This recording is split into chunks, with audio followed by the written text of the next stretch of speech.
Obrigado, queridos. Aleluia. Boa noite, meus irmãos. Graça e paz, amém? Você está feliz de estar aqui nessa noite, querido? Que bom, muito bom estarmos juntos. Quantos foram abençoados desde sexta-feira para cá? De quinta, né? A gente teve uma palavra muito boa na quinta-feira. E aí nós entramos na sexta ali, foi maravilhosa. Sábado, ontem, foi uma maratona de ministração, amém, irmão? Então você é muito agraciado em ter ficado firme nesses dias, né, e estar aqui nessa noite. Que bom, amém? Queridos, nos últimos dias, principalmente, na verdade, tem estado no meu coração uma forte chama com relação ao ensinamento da palavra. Se você pegar as minhas últimas ministrações, você vai perceber que a tônica das ministrações não é pregação, e sim ensino, né? Eu falava ontem com o pastor Humberto e eu perguntava a ele, eu sinalizava, né, alguns pontos. Eu acompanho muito a vida dele já há muito tempo, e eu falava para ele que eu identificava que eu acompanho o pastor Humberto, na verdade, desde 2008, foi o primeiro contato que eu tive com ele, lá na Igreja Verbo da Vida Farol. E eu falava para ele que eu acompanho desde então o ministério dele, aquilo que Deus colocou nas mãos dele, através de ministrações, indo lá em Recife. E eu percebi que ao longo dos últimos anos, a tônica da mensagem dele tem mudado. Ele era muito, por ser um profeta, ele era um pregador nato da palavra de Deus. E nos últimos anos, ele tem entrado em uma veia de ensino muito maior. E tem um outro profeta no Ministério do Verbo da Vida também, que é Maneco. Eu percebo Maneco hoje numa veia de ensino muito maior do que esteve no passado. E queridos, eu acredito que o Senhor tem movido esse ministério para nos trazer um embasamento maior, ainda muito maior, no que diz respeito à doutrina da palavra.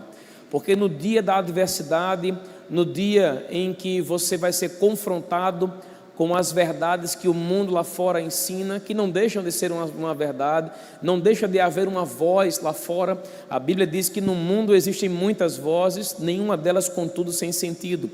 E todos nós aqui, queridos, que conhecemos a palavra, que estamos em um ambiente de igreja, que estamos expostos a um ambiente como esse, nós precisamos entender e perceber que nós vamos receber ao longo da vida palavras, ou vamos estar expostos muitas vezes a palavras de engano. E a única forma de você saber identificar o engano não é estudando o engano, mas é estudando a verdade. Amém, queridos? A única forma de você perceber que algo que está sendo ensinado a você é engano é conhecendo a verdade da palavra de Deus. Porque a verdade, ela tem poder de firmar e fortalecer você. Então é muito importante que você, como igreja, você tenha uma vida embasada na palavra. Porque enquanto você estiver embasado na palavra, o diabo não vai enganar você. A gente falava nesses dias, né, e eu também falava um pouco nas aulas do Rema. Houveram algumas perguntas nas últimas 2 aulas que eu dei no Rema, e os alunos perguntavam, né, eles diziam assim: pastor, por que a gente não vê muitas manifestações de espíritos malignos hoje? Porque ao entrar nas igrejas, você não percebe aquela operação de espírito maligno como havia antigamente, né? Nos cultos haviam pessoas que ficavam possessas, pessoas que se demoniavam, muitas vezes nos evangelismos, mas hoje em dia nós não identificamos tanto isso. E eu falava o seguinte, eu dizia que nos últimos tempos, a tônica dos últimos tempos não vai ser esse tipo de manifestação, muito embora ela possa existir, muito embora ela possa acontecer. A tônica dos últimos tempos é o engano. E infelizmente o engano não é para o mundo, porque o mundo já vive de forma obscura. A Bíblia fala que o Deus desse século cegou o entendimento dos incrédulos para que não lhes resplandeça a glória do Evangelho de Cristo. Quem vive no mundo da fora já vive uma vida obscura. O engano, na verdade, ele é voltado para a igreja. E como é triste muitas vezes ouvir relatórios, testemunhos, assistir a algumas ministrações em alguns lugares, quando você não sabe selecionar bem, e você perceber aquela mensagem, às vezes de uma pessoa até mesmo de peso, uma mensagem que ali no fundo tem um fundo de engano, né? Como a igreja tem se comportado hoje é um reflexo de uma igreja que tem vivido o engano.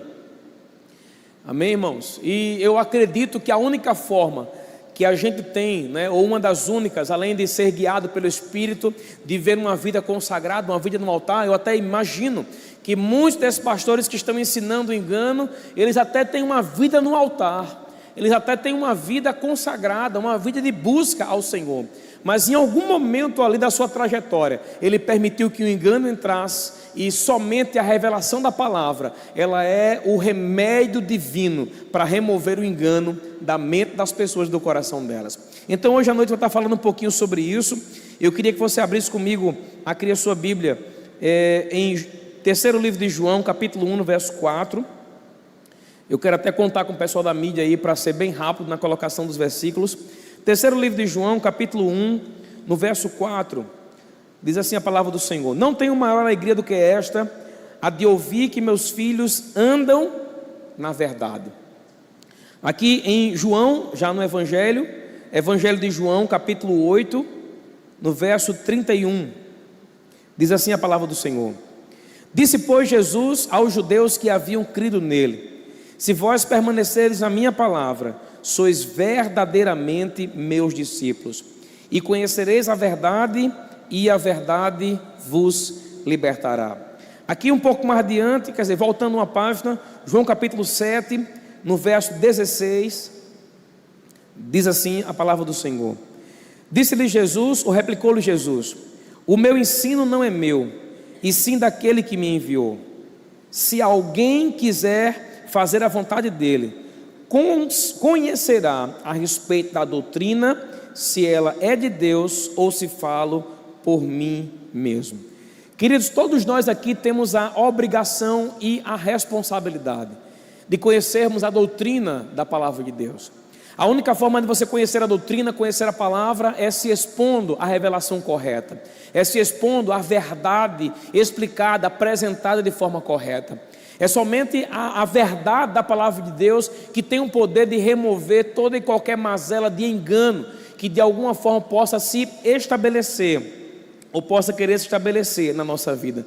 Não se engane, esse tempo que nós estamos vivendo, a Bíblia diz que sobrevirão tempos difíceis. A dificuldade que o apóstolo Paulo falava ali não é uma dificuldade que se apresenta de forma monetária, não é uma dificuldade que se apresenta no governo, na política, não é uma dificuldade que se apresenta na família ou em qualquer outro lugar. O apóstolo Paulo falava ali naquele contexto, ele falava sobre a dificuldade do engano, e o engano é algo que vai acontecer dentro das igrejas. E queridos, eu louvo a Deus porque todos nós aqui que estamos aqui nessa noite, congregamos nessa igreja, nós estamos expostos a uma verdade, ou a verdade da palavra, e essa verdade da palavra, ela tem substância, amém? Ela tem fundamento. Não é algo, quem vem aqui ministrar nesse altar, não vem ministrar algo que vem da sua cabeça, mas algo que, se você estiver atento, se você captar a mensagem, se você receber a mensagem, se você não permitir que nada externo roube de você a palavra que vos tem sido pregada, ela é poderosa para salvar a sua alma, ela é poderosa para mudar o seu rumo. Quantas pessoas nós conhecemos, irmãos, da igreja, ou que já esteve na igreja, que muitas vezes, ao estarmos com elas hoje, a gente vai perceber que elas estão frias, né? Elas não estão plenas em Deus. Quantos de nós que estamos aqui nessa noite, né, em um dado momento da vida, nós éramos intensos em Deus, nós éramos pessoas, sabe, que nos desenvolvíamos em Deus de forma gloriosa, a gente não faltava culto, a gente estava presente ali para ouvir a palavra, a gente tinha alegria de Deus em estar presente no culto como esse, a gente tinha alegria de Deus em servir ao Senhor, mas as coisas foram acontecendo ao longo do tempo, e muito daquilo que tínhamos como algo genuíno dentro da gente foi diminuindo ou foi roubado ao longo do tempo. Talvez essa palavra ela não se aplique a todos nós, mas tenho convicção, irmãos, que muitos de nós não estamos vivendo a plenitude do Evangelho como deveríamos viver. E isso não é culpa do Senhor, isso não é culpa da igreja local, mas isso é porque ao longo do tempo nós começamos a considerar aquilo que vem de Deus como algo comum. Aleluia. Nunca podemos considerar aquilo que vem de Deus como algo comum. Nunca podemos considerar um culto como esse como algo comum. O sentarmos na nossa casa, o meditarmos na palavra no dia a dia, o orarmos em outras línguas, nós nunca podemos considerar essas ações como algo comum. Mas muitas vezes, a ausência dessas ações se transformou em algo habitual na nossa vida. E essa é uma porta aberta para que o diabo entre, para que o engano entre. A Bíblia diz, queridos, que a gente não deve dar lugar ao diabo. Dar lugar ao diabo, ou não dar lugar ao diabo, não significa dizer somente que nós não vamos pecar aqueles pecados grandes, né, que as pessoas vão ficar sabendo. Muitas vezes são coisas pequenas que estão destruindo a nossa fé. A palavra do Senhor fala, queridos, que não são as grandes raposas que destroem as vinhas, mas as pequenas. Elas vêm em grande número, elas vêm muitas vezes e multiplicam-se ali naquele lugar, e por estarem pequenas, por serem pequenas, não são muito percebidas, mas com o passar do tempo, por terem sido aceitadas naquele ambiente, elas começam a provocar grandes destruições. Olha aqui, irmãos, é interessante porque lá na carta de Tiago, o Senhor, Ele deixa uma mensagem muito clara para cada um de nós. Uma grande floresta, ela não precisa de uma grande quantidade de fogo para ser incendiada. Nós temos aqui algumas pessoas que trabalham no corpo de bombeiro, né? E eu quero até honrar a vida dessas pessoas, como é o caso do Vasco. Um incêndio, quando ele vai começar, quando ele vai ali dar aquele início, ele não começa grande. Quantas vezes nós ouvimos falar, por exemplo, de uma pessoa que deixou o carregador do telefone ligado, o carregador pegou fogo, e um carregador pequeno, por menor que seja, ele tem o poder de incendiar uma casa. Uma boca no fogão ali, que uma pessoa deixou, e ali esqueceu, e ali a panela acabou aquela água, depois aquilo ali pegou fogo naquele ambiente, e ali destruiu todo o ambiente, toda a casa. Por quê? Por causa de uma boca do fogão, destruiu toda uma casa, por maior que ela seja. Então, meu irmão, grandes fogos, grandes destruições por meio do fogo, elas não vão começar com grandes centelhas, elas começam com pequenas fagulhas, e existem muitas pequenas fagulhas, que muitas vezes são até administradas por nós, são aceitas por nós, e são essas fagulhas que estão destruindo a nossa vida. Eu queria que você fosse comigo aqui, por favor, no livro de 2ª carta de Timóteo, no capítulo 3, no verso 14. Aleluia. É importante que estejamos firmes na doutrina, estejamos firmes na palavra. O crente precisa crer corretamente, conhecer corretamente, viver uma vida de fé. E a única forma do crente conhecer corretamente e ver corretamente é se expor à verdade que liberta. A Bíblia diz: e conhecereis a verdade, e a verdade vos libertará. A verdade, queridos, que a Bíblia fala sendo conhecida ali, não é aquela verdade que nós temos uma noção sobre ela. É aquela verdade, queridos, que nós absorvemos, é aquela verdade que nós colocamos em prática, é aquela verdade que nós colocamos como aio na nossa vida, como um guia para nós. Muitos de nós aqui já fizemos o rema, muitos outros fizeram a escola de ministros, mas quantos hoje, irmãos, pode dar o testemunho de aquilo que recebeu? Eu dei aula agora a uma turma do 1º ano do rema. Que povo afogueado, irmãos, que povo afogueado. E eu falava ali, cada final do culto era um momento ali que nós tínhamos ali no final. Havia ali um mover, havia ali um assédio da palavra. Pessoas vinham, pessoas perguntavam, e eu me lembrando do primeiro momento, aquele contato que eu tive com o rema lá em 2006, 2007, né? E eu me lembro que aquela sede, aquele algo que foi despertado em mim. E eu lembro, irmão, quantas pessoas fizeram o rema comigo naquela época, e quantos hoje não estão mais nem firmes no evangelho. Eu vou ser mais, direcionado aqui. Quantos de nós que estamos aqui nessa noite, um dia ficamos impactados com essa palavra, um dia ficamos impactados com as aulas do rema, a escola de ministro, mas com o passar do tempo, parece que aquilo ali não faz mais sentido para a gente. Aleluia. O que precisa ser mudado em nós? O que precisa ser transformado em nós? Irmão, é possível viver o primeiro amor todos os dias. É possível viver intensamente em Deus todos os dias, só basta que a gente queira. Muitas vezes as pessoas pensam que um gabinete com um pastor vai resolver a vida delas, um culto que ela vem no mês vai resolver a vida delas, mas não é o suficiente. Todos nós temos uma sede por Deus enorme, irmãos. Aleluia. Essa sede por Deus só vai ser saciada quando a gente colocar, meu irmão, o joelho no chão, quando a gente colocar o nosso bumbum sentado numa poltrona para ler a palavra, para meditar no Senhor. Irmãos, Aleluia! Sabe, isso é importante para nós hoje. Tem ministros, irmãos, no nosso meio, que faz anos, faz meses que não leem a Bíblia. E isso é inaceitável dentro do corpo de Cristo, queridos. Eu tenho orado ao Senhor, eu tenho dito: Senhor, as minhas mensagens do domingo à noite têm sido mensagens duras. Mas eu acredito, irmão, que eu estou indo no caminho certo. Porque eu não quero que você morra, porque eu não quero que você desista, porque eu não quero que você retroceda, porque eu não quero que você pare, porque maior é aquele que está dentro de você. Olha o que ele fala aqui, ó. Segunda carta de Timóteo, capítulo 3, no verso 14. Aqui Paulo falando a Timóteo, dando a ele recomendações, ele diz assim, ó: tu porém permanece naquilo que aprendeste e de que foste inteirado, sabendo de quem o aprendeste. A palavra permanecer aqui no original, ela dá uma ideia de alguém resiliente, de alguém que nada faz com que ele saia. Sabe, eu olho aqui, por exemplo, esse púlpito aqui, ele não é um púlpito resiliente. Se eu vacilar aqui e eu tocar nele, eu derrubo. Ele não está firmado, ele não está alicerçado, ele não está fundamentado aqui. Mas quando eu olho para uma coluna como essa aqui, ó, do seu lado direito, ou uma como aquela do lado esquerdo ali, se você vier marcar carreira e tu sair dali, quando tu chegar ali para derrubar aquela coluna, ela vai derrubar você. Por quê? Porque ela está firmada. Irmão, assim tem que ser nossa vida. Muitas vezes o diabo vai marcar carreira para querer nos derrubar, mas quando ele tocar na gente, quem vai cair é ele.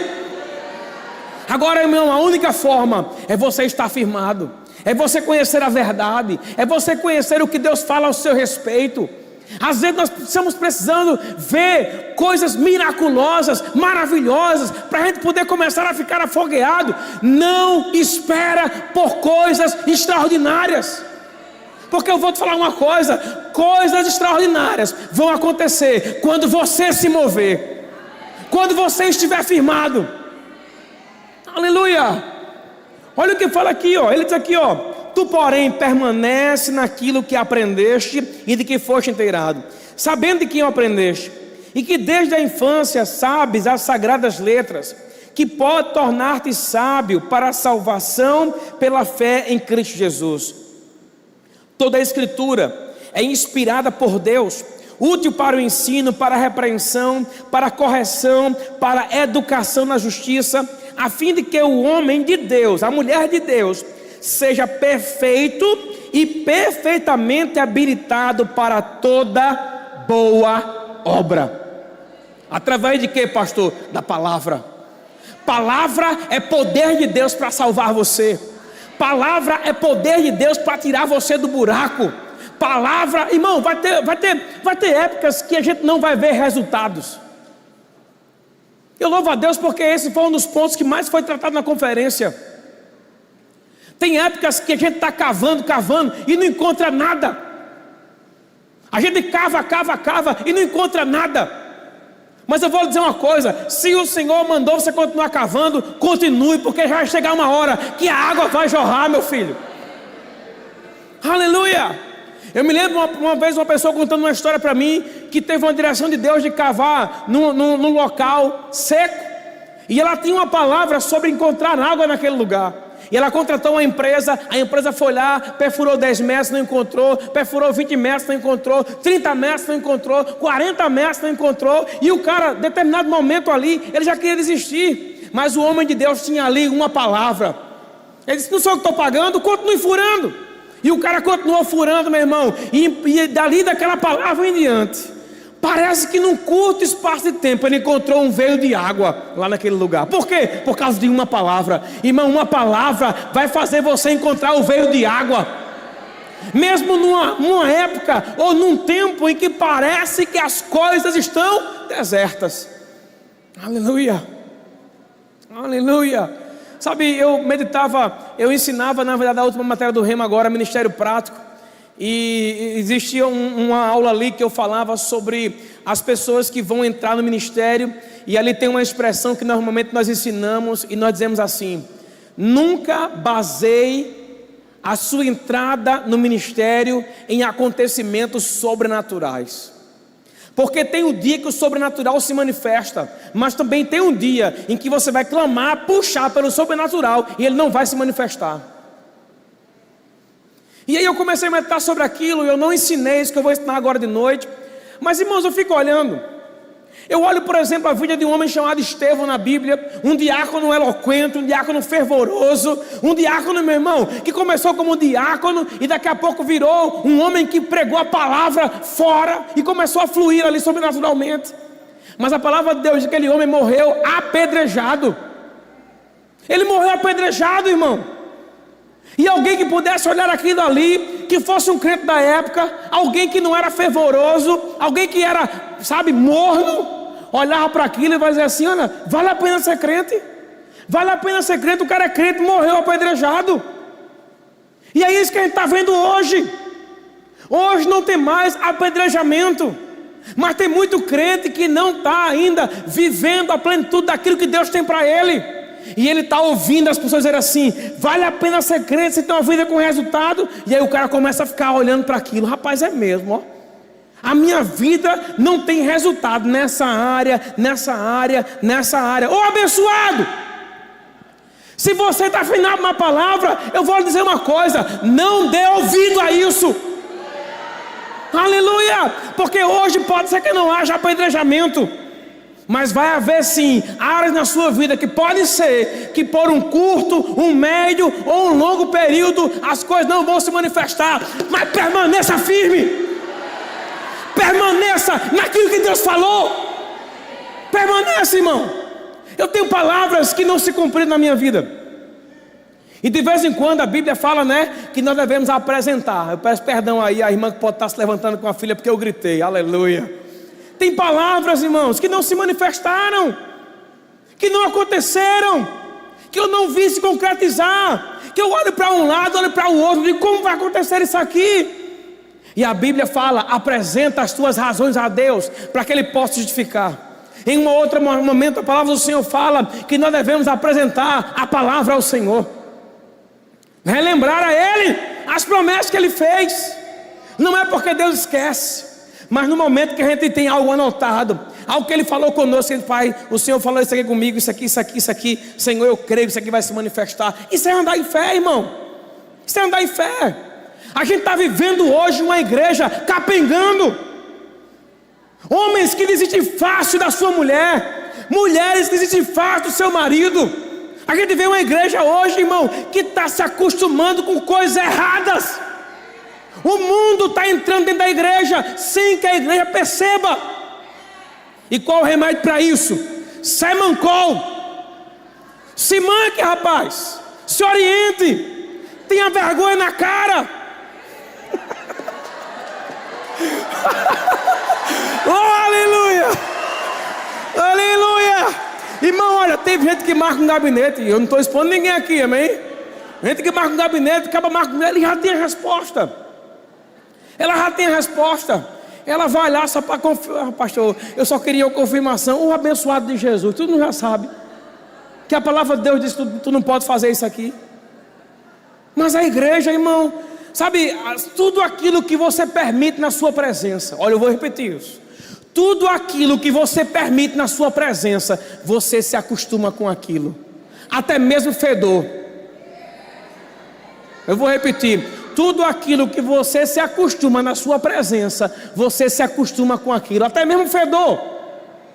Vou dar um exemplo aqui. Minha mulher não está aqui hoje, aleluia, foi ministrar em uma outra igreja. Eu até me arrependi porque eu disse que ela podia ir, aleluia. Vou dizer a ela quando eu chegar em casa: amor, a partir de hoje não vai sair nenhum dia de culto, de ceia mais. E eu cheguei um dia desse lá em casa, irmãos, estava com gente lá em casa. Eu tenho um cachorro, né? Quantos você sabe que eu tenho um cachorro? Amém? Cachorro faz xixi e cocô, não faz? Chegamos em casa, e eu cheguei em casa, quando eu abri a porta, não tem cheiro nenhum. Maravilha, né? Eu entrei, né? Aí eu estava com a visita lá, eu perguntei: ô fulano e tal, tu tá sentindo algum cheiro aqui de cachorro, né? De xixi ou de cocô? Eu pensei, irmão, eu jurava que aquela pessoa dizia assim: não, pastor, tá tudo cheiroso, lindo e maravilhoso. Ela disse assim: é, pastor, tá um cheiro de cachorro infeliz. Rapaz, eu olhei para ela e digo: rapaz, não acredito não. Essa pessoa vem se hospedar aqui em casa e vem ter um negócio desse para mim. Pois é, meu irmão. Eu não sentia o cheiro de cachorro, eu não sentia o cheiro do mijo, da urina, não sentia o cheiro do cocô. Por quê? Acostumado. Depois daquele dia eu disse, não, agora eu tenho que mudar. Eu tenho que fazer mais. Eu tenho que melhorar.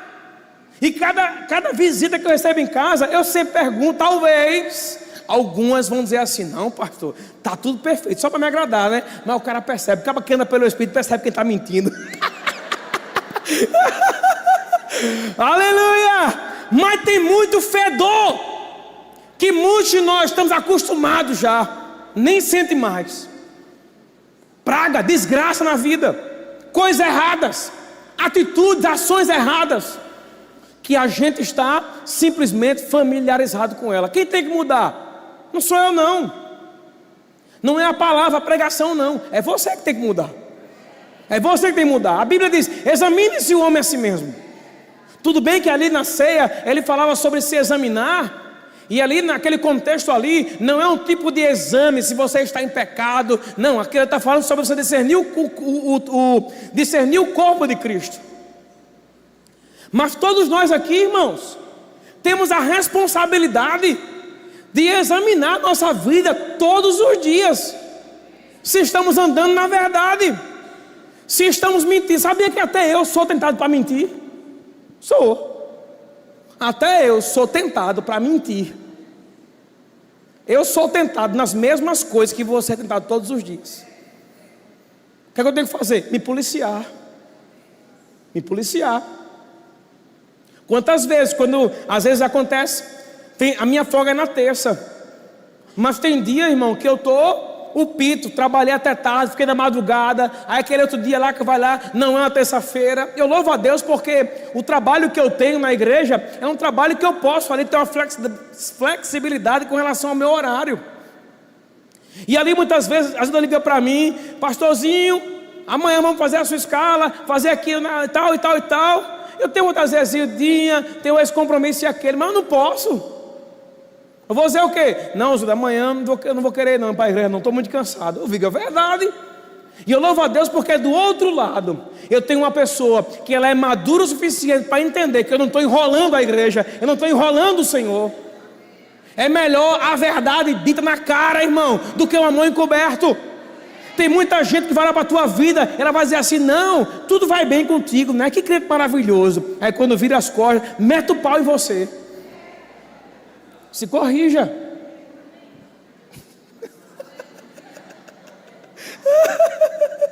Primeira carta de Timóteo, capítulo 4. Aleluia. Primeira carta de Timóteo, capítulo 4, verso 12.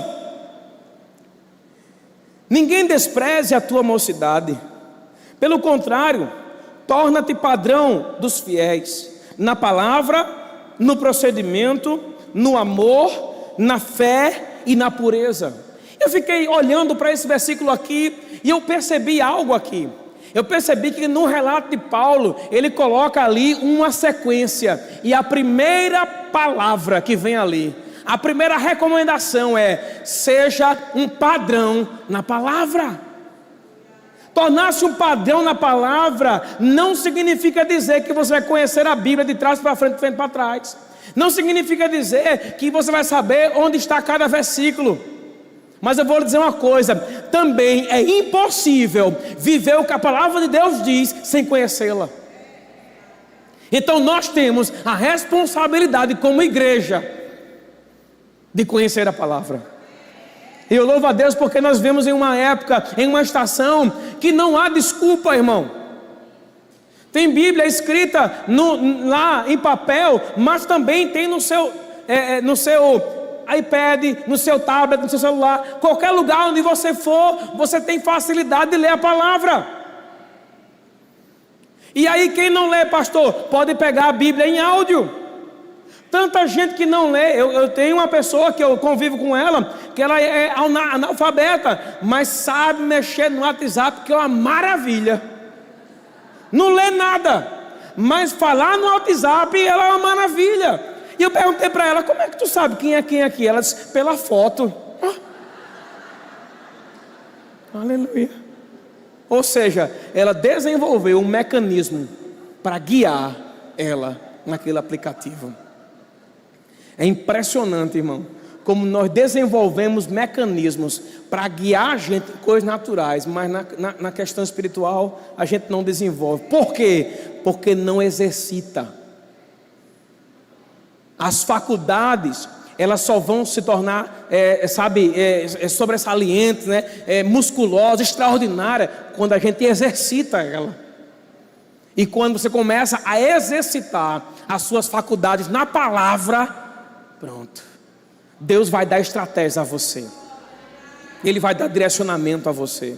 Eu duvido que se alguém ensinar alguém analfabeto a pegar vai lá, deixa tudo configurado lá, um telefone, está lá o telefone todo configuradozinho, o cabo vai, só pelas imagens ali, ele vai conseguir lá encontrar. Pessoas idosas que eu conheço conseguem encontrar. A gente não tem desculpa para isso, irmão. Não tem desculpa. Deixa eu te falar uma coisa, irmão. Eu sei que posso ser precipitado no que eu estou falando aqui agora. Julgue agora o que eu vou lhe dizer. Mas todos nós sabemos que Israel sempre esteve em guerra. A nação de Israel foi uma nação muito perseguida desde sempre. Mas uma das profecias com relação à vinda de Cristo fala que Israel vai estar sitiada. Ela vai estar no nível de perseguição e destruição do seu povo tão grande, irmão, que no momento que Cristo vier, Cristo vai vir se apresentar como uma solução. Mas antes dele, vai haver um que vai se apresentar como uma solução para promover paz em Israel. Como é que está Israel hoje? Será que nós temos muitos anos, como muitos de nós acreditam que temos? Ou será se a vinda de Jesus é algo eminente? Aleluia. Nós estamos brincando de evangelho em muitas áreas. Aleluia. Quantas vezes ao ouvir, vou colocar a minha cara a tapa aqui hoje à noite. Quantas vezes ao ouvir ministrar no domingo à noite, eu estou ali no meu lugar pedindo perdão ao Senhor, porque não busquei a Ele da forma como deveria buscar. Porque eu criei um padrão. Eu tenho um padrão assim de buscar o Senhor, principalmente nos dias que eu vou ministrar. Eu não gosto de ficar buscando a Deus somente porque eu vou ministrar. Eu gosto de ter uma vida de busca contínua. Mas eu reconheço que nos cultos em que eu estou escalado para ministrar, naquele dia em especial, eu gosto de me consagrar, eu gosto de não fazer nada, eu gosto de ficar ali sondando a vontade do Senhor. Mas você acredita, irmãos, que existem domingos que ao invés de estar orando e buscando ao Senhor, me dá sono? E você acredita também que eu sou humano, tem domingo que eu durmo?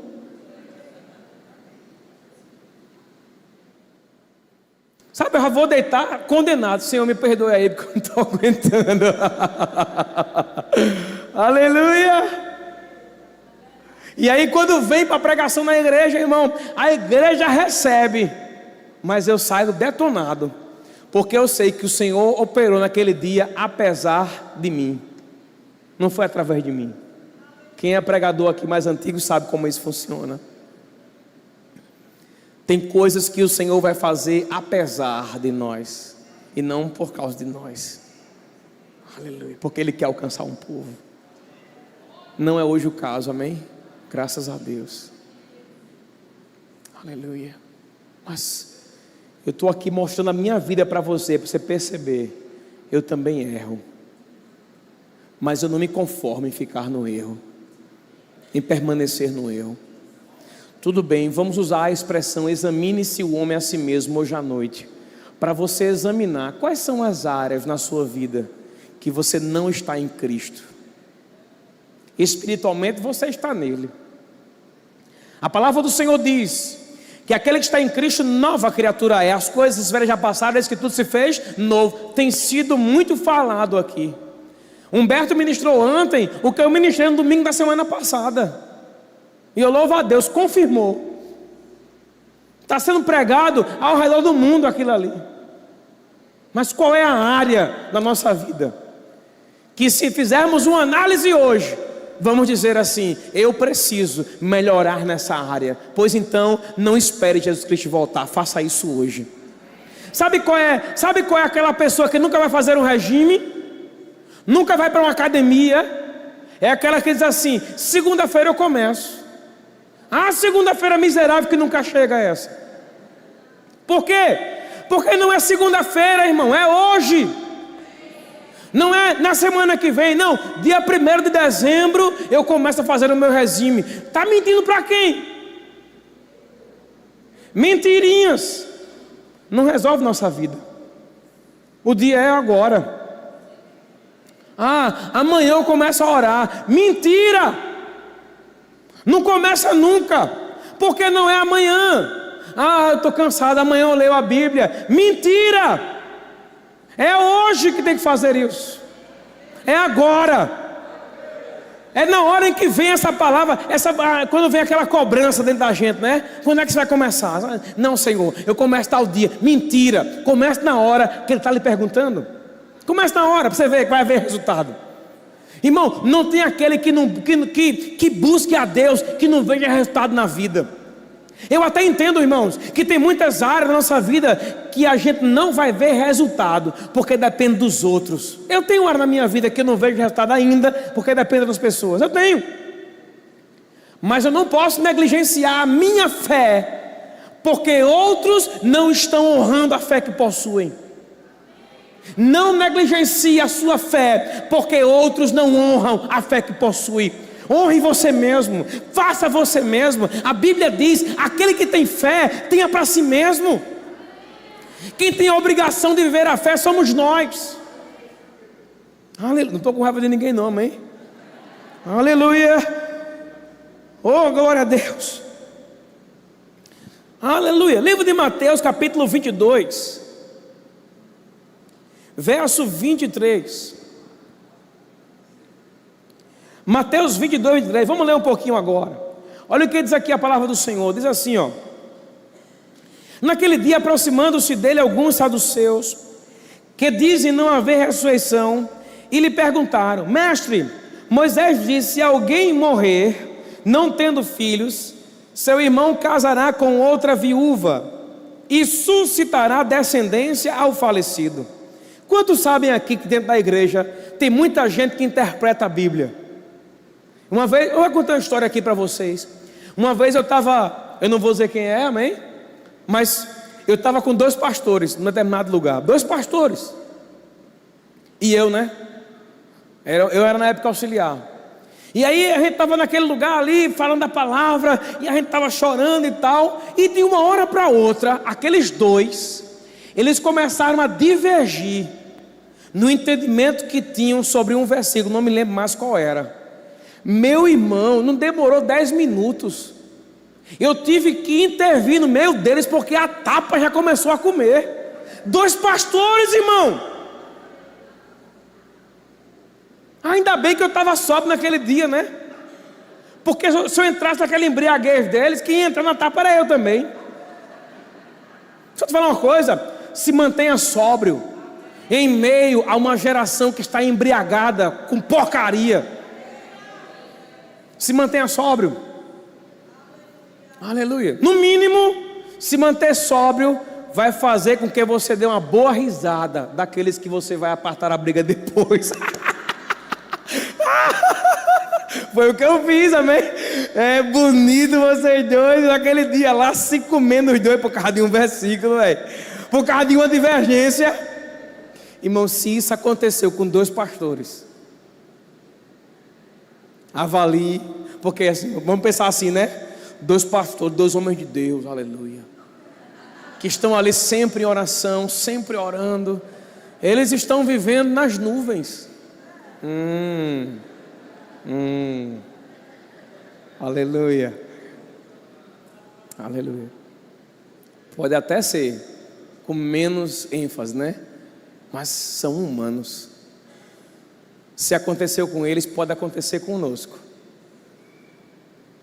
Aí ele fala aqui, ó: ora, havia entre nós 7 irmãos. O primeiro, tendo casado, morreu, e não tendo descendente, deixou a sua mulher a seu irmão. O mesmo sucedeu com o segundo, com o terceiro até o 7º. Depois de todos eles, morreu também a mulher. Portanto, na ressurreição, de qual dos 7 será ela esposa? Porque todos a desposaram. Respondeu-lhe Jesus: errais, não conhecendo as Escrituras, nem o poder de Deus. Sabia que tem muita igreja lá fora que conhece o poder, mas não conhece a Escritura? Sabia disso? Tem muita igreja que conhece o poder, mas não conhece a Escritura. Você vê milagres acontecendo, mas você olha para o povo não conhece a palavra. Engano entra facilmente. Tem outras igrejas que tem muita Escritura, mas não tem o poder. Jesus aqui não anulou nenhum nem outro. Ele falou: errais, por não conhecer a Escritura e o poder de Deus. O poder de Deus na Bíblia, normalmente essa expressão ela é canalizada, ela é direcionada à pessoa do Espírito Santo. É o Espírito Santo que apresenta Jesus até a gente. Então, quando ele fala errais, não conhecendo as Escrituras nem o poder de Deus, ele está falando sobre você não ter contato com as Escrituras, mas também não ter contato com o Espírito Santo. Quantos sabem que existem igrejas que não permitem as manifestações do Espírito? O que é isso? Engano. Oração em outras línguas, nem ver, nem pensar. Um mover como aquele que nós vimos ontem, nem ver, nem pensar. São igrejas que as pessoas vão, elas simplesmente chegam lá, elas sentam na cadeira, elas recebem ali uma boa mensagem, e é somente isso que acontece. O que é isso? Errando, porque não conhecem o poder de Deus. É como alguém que tem duas pernas, irmãos. Conhecer a Escritura e conhecer o poder. É alguém que está perfeitamente habilitado. Para quê? Para andar, para caminhar. E é interessante, né? Porque Jesus usou essa expressão no momento que ele poderia ter falado qualquer outra coisa. Ele poderia dizer assim: no reino de Deus não é assim, né? Ou na glória não será assim. Mas ele aproveitou o momento para dizer: errais. Irmãos, se homens que estavam ali expostos à verdade, que andavam dentro das sinagogas, eles estavam errando por não conhecer as Escrituras nem o poder, que dirá a gente, irmão? Deixa eu te falar uma coisa: quando alguém está negligenciando a Escritura e negligenciando o poder, se torna o quê? Religioso.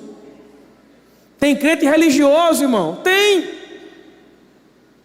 A reverência que nós devemos ter com a palavra não é a reverência para quando alguém for abrir um versículo, a gente está lá engravatado, empacotado, de pé. Não é isso, irmão. Porque tanta gente, queridos, que quando vai ler a palavra está lá bonito, arrumado, mas por dentro está podre. A reverência não é algo externo, a reverência é algo interior do coração. É aquele momento que você está na igreja, na palavra, ouvindo a palavra, sabe, meditando, e você simplesmente se levanta, vai lá fora, sem nada para fazer. Irreverência. Aleluia. É aquele momento em que você está na igreja, recebendo a palavra, e aí o WhatsApp não para de vibrar no celular. Irreverência. Aleluia. Olha que coisa interessante. Irreverência. Errais, não conhecem as Escrituras nem o poder de Deus. Então isso quer dizer que tanto as Escrituras quanto o poder estão o quê? Disponíveis. Está disponível. Aleluia. Está disponível. O reino de Deus não é para aquele que quer somente. Querer não manifesta o reino.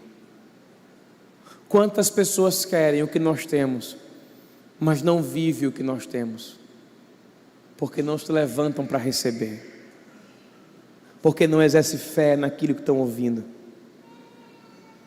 Aleluia. A Bíblia fala que Jesus curou 10 leprosos. Na cura dos 10, 2 voltaram. E ele pergunta: onde estão os outros que foram com vocês?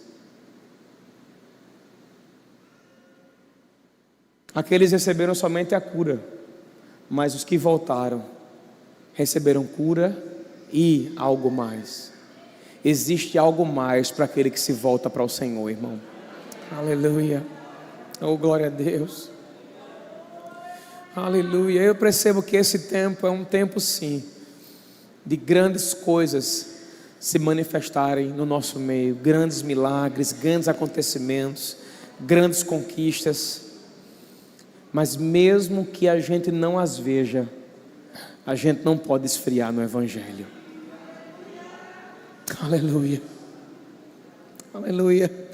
O que nos faz ficar firmados na palavra não são as grandes conquistas, não é o dinheiro para comprar um carro novo, não é porque os meus negócios estão indo bem.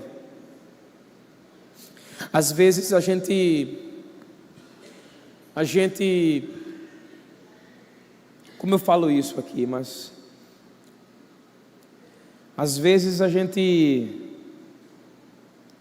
vê que muitas pessoas estão medindo espiritualidade, estão medindo intensidade com Deus, estão medindo se estão com Deus ou não, porque as coisas estão acontecendo ou não.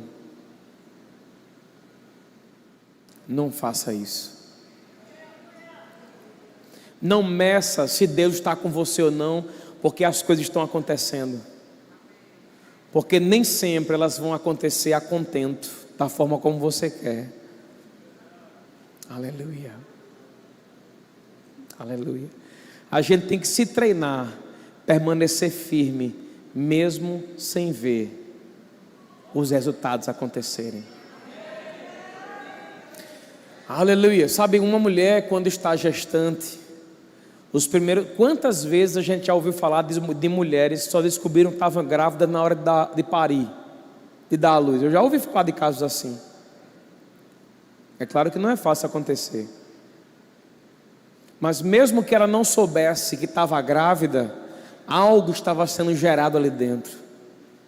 Às vezes as respostas de Deus são como mulheres grávidas, que durante períodos da sua gravidez ela nem sabe que está, mas está sendo desenvolvido algo que vai beneficiar, que vai trazer vida, que vai chegar. Aleluia, aleluia, aleluia. Pode até ser que os próximos dias, eu vou falar uma coisa aqui que eu nunca falei, que eu geralmente falo o contrário. Pode até ser que os próximos dias nem sejam os melhores dias da sua vida. E daí?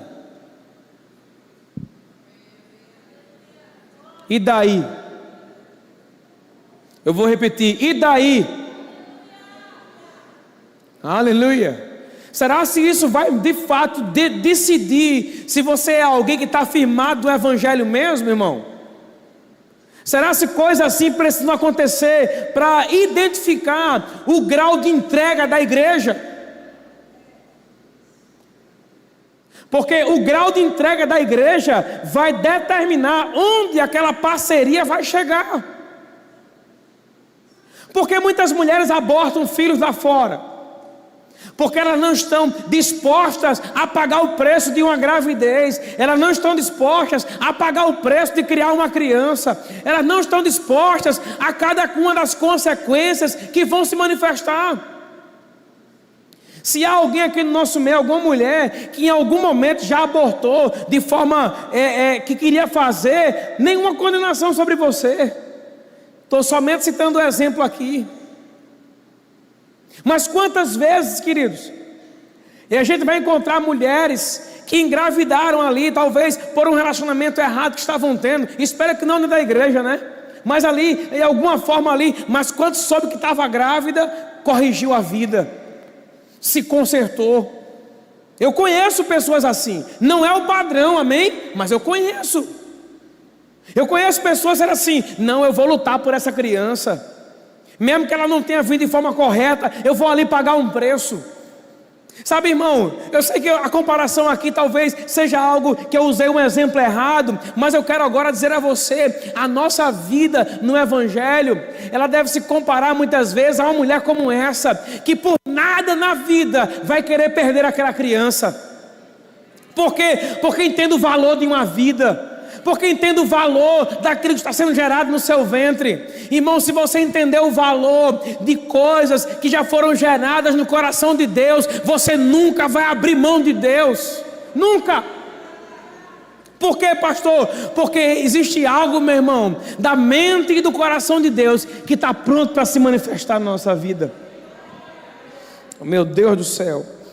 Aleluia, meu Deus do céu. Aleluia. Olha o que diz aqui em 1ª carta de Timóteo, no capítulo 1, no versículo 3. Os diáconos podem vir, amém? Ele diz assim, ó, 1ª carta de Timóteo, capítulo 1, no verso 3.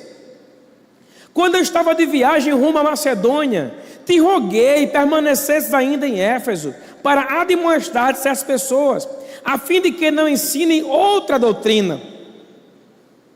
Versículo 4. Nem se ocupem com fábulas e genealogias sem fim, que antes promovem discussões do que serviço de Deus na fé. Ora, o intuito da presente admoestação visa o amor, que procede de um coração puro e de consciência boa e de fé sem hipocrisia. Irmão, se essa já era uma recomendação de Paulo naquela época, Paulo já entendia que aquela igreja já era uma igreja, irmãos, que já tinha engano nela. Já era uma igreja que, se não tivesse cuidado, iria se desviar dos caminhos do Senhor. Paulo entendia, Paulo tinha um zelo, um cuidado por isso. Eu acho que é por isso, queridos, que nesse tempo está se levantando na Igreja Verbo da Vida um zelo, um cuidado maior pela doutrina, sabe, para que a gente não se desvie dela, não se desvie da doutrina, não se desvie da palavra. Aí ele fala aqui, ó, no versículo 4, nem se ocupem com fábulas, com genealogias, que antes promovem discussões do que serviço de Deus na fé. Sabe que dentro da igreja tem muita gente, meu irmão, que vai puxar assunto, que vai ter testemunho, que vai ter atitude, que não é digno de um cristão. Vai ter, mas você não deve se basear por eles. Conserva, protege a tua fé, protege a tua boa consciência para com Deus, protege aquilo que você recebeu, guarda o bom depósito do teu coração. Porque o bom depósito do nosso coração não é Deus que guarda, não é o pastor que guarda, não é o ministro de música que guarda. O bom depósito do seu coração, quem guarda é você que guarda. Aleluia. Esse tempo, meu irmão, é um tempo que a gente está vivendo. Eu vou te falar coisas difíceis, mas uma coisa é certa: enquanto no mundo lá fora haverá maior desgraça, maior destruição, haverão guerras, haverão pessoas distanciando do Evangelho, haverão pessoas que vão, sabe, apartar de Deus, haverão pessoas que vão se apartar da doutrina, elas vão esfriar no Evangelho. Eu quero dizer a você, aqui dentro não, aqui dentro não. Eu oro por uma igreja firme, eu oro por uma igreja alicerçada, eu prego a palavra, eu ensino a palavra. Você não tem o direito, irmão, de permitir que engano entre na sua vida. Não tem o direito de se permitir não buscar ao Senhor. Não tem esse direito. Eu quero dizer a você, se levante hoje em Deus. Se levante hoje em Deus. Se levante hoje em Deus. Se levante hoje em Deus. Existem áreas em Deus que nós não vivemos ainda. Áreas em Deus, irmãos, que nós não vivemos ainda. Mas a Bíblia diz que o Espírito Santo, ele prescruta até as profundezas de Deus. Ora, irmãos, está dentro de nós alguém que vai lá no íntimo de Deus e sabe o que está no coração de Deus. Esse alguém está dentro de você. Não entristeça ele. Não apague o fogo dele dentro de você. Não apague. Está aí uma coisa que eu estou inclinado hoje à noite para dizer a você. Na Santa Ceia, eu espero que nessa igreja não, tá? Mas muitas vezes a Santa Ceia é o culto oficial que nós pedimos perdão a Deus. A gente está aqui sentado, né? Enquanto o pregador está pregando, a gente está aqui e tal. Aí o pregador pregando, aí lembra que vai ter a Santa Ceia. Aí tu começa a falar: Senhor, me perdoe, meu Pai, me perdoe, oh Deus, me perdoe. Tá aí uma coisa para você colocar como premissa de pedir perdão hoje aí. Sabe o que é? Pedir perdão ao Senhor, porque se permitiu nos últimos dias apagar o fogo de Deus dentro de você, por ideias erradas, por atitudes erradas, porque ouviu gente errada, porque se envolveu com coisa errada, porque foi no lugar errado, porque não viu as coisas acontecerem. Não meça o seu nível de espiritualidade pelas coisas que estão ou não acontecendo. Não. O Senhor chama você hoje à noite, sabe para quê? Para você permanecer, para você dizer: Senhor, eu não saio, eu permaneço firme, dê o que der, aconteça o que vier, eu permaneço firme na tua palavra. Deixa eu te falar, queridos, maior é quem está em você. Aleluia. Sabe o que vai manter a gente de pé? Quantos aqui gostam de pudim? Não, mentira, irmão. Só esse, gente. Quantos aqui gostam de pudim? Lá de cá. Aqui. Quantos gostam de pudim? Pudim, quem gosta? Aqui, quem gosta de pudim? E aqui? Aqui tem mais gente que gosta de pudim. Ô povo pudinzeiro, viu esse povo aí, viu? Mas quantos sabem que comer pudim todo dia não é bom? Aleluia. Sabe o que é o bom, irmão? O bom é o feijão com arroz. O bom é o feijão com arroz e aquela carnezinha. O bom à noite, sabe o que é? Ou de manhãzinha cedo? É aquele cuscuzinho com aquela carne guisada. Aleluia. Eu gosto. Aí à noite, quando tu vai dormir, aquela macaxeirinhazinha com aquele ovinho frito. A gente come isso, irmão, desde que era pivete. E aí isso tem sustentado nossa vida. Eu vinha de viagem agora, sei de onde, não sei quem foi aqui da igreja, estava com a gente. Aí foi visitar uma mulher que já tinha 105 anos. Ah, foi a Laís aqui do Igor, da comunicação. Ela foi visitar uma parente dela que ela descobriu. A mulher parece que tinha 105 anos. E ela perguntou qual era o segredo de viver muito. Aí ela foi olhar para a vida da mulher, irmão. A casa, uma casinha de taipa, né? Uma casinha lá, a mulher acordava cedo, tinha lá o seu dia de movimentar-se ali. Mas quando ela foi olhar para a alimentação dela, ela percebeu que ela não passava o dia comendo Cheetos. Ela não passava o dia comendo bolacha. Não, irmão. Ela comia raízes. Na hora do almoço era ali um feijãozinho com peixe. Aleluia. Substância. Tu até pode comer pudim todo dia, mas pudim não alimenta. É gostoso, mas não é a plenitude. É assim que funcionam as coisas com relação ao Evangelho. Não se conforme com pudim. Pudim é bom, mas deseja um feijãozinho com arroz. Pega lá no teu dia a dia, abre lá a tua palavra. Vou ler o que hoje, papai? Passa ali 10 minutinhos, papai, é para eu ler o que hoje, Senhor? Aí daqui a pouco vai ouvir aquela voz. Leia a primeira carta aos Coríntios, capítulo 13. Aí tu vai perguntar, Senhor, o que é que diz lá? Ele vai dizer, ande mais em amor.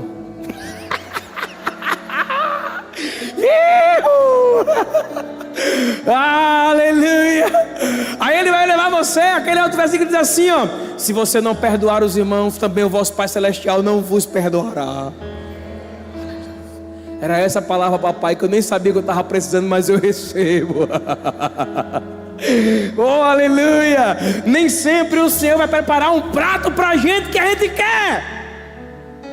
Tem dia lá em casa, irmão, que a Maísa acorda, ela se acorda, sabe, meu amor, o que é que você quer comer? Oh, glória a Deus, meu amor, eu quero comer isso e aquilo. Mas tem dias, irmão, que ela vai na cozinha e ela vai lá e prepara. Dia desse agora semana passada, ela gosta muito de ovo sem ser mexido. Eu também gosto, mas eu tenho uma dificuldade. Que dificuldade é? Se eu comer uma coisa todos os dias, eu enjoo rápido. Então eu tenho que ficar mudando. Então não tem nenhum problema comer ovo todo dia, contanto que não seja ovo cozido, depois o ovo mexido, depois seja um ovo sem ser mexido. Aí chegou um momento que eu não estava mais aguentando, irmão. De manhã ali, aí eu disse, amor, pelo amor de Deus, eu estou mais aguentando comer esse ovo. Aleluia. Aí quando sabe, foi bom aquilo ali. No outro dia ela foi lá e fez uma carnezinha moída. Quando eu acordei, aquele cheiro, ó. Aí eu pensei mais preparando o almoço. Quando eu cheguei na cozinha, ela tinha feito lá um cuscuzinho já misturado com a carne moída. Oh, coisa boa. Aí eu pensei comigo, foi bom ter sinalizado a ela. Foi bom ter falado para ela. Uma coisa eu aprendo aqui: se você não abrir a boca, ninguém fica sabendo do que você está pensando. Eu vou repetir: se você não abrir a sua boca, ninguém vai ficar sabendo do que você está pensando. Agora, não abrir a sua boca, tenha cuidado. Aleluia. E aí, irmãos, ó, aquilo que é substância, é o que nos alimenta todos os dias. Se você gosta de um livro na Bíblia, eu quero desafiar você a ler esse livro todos os dias.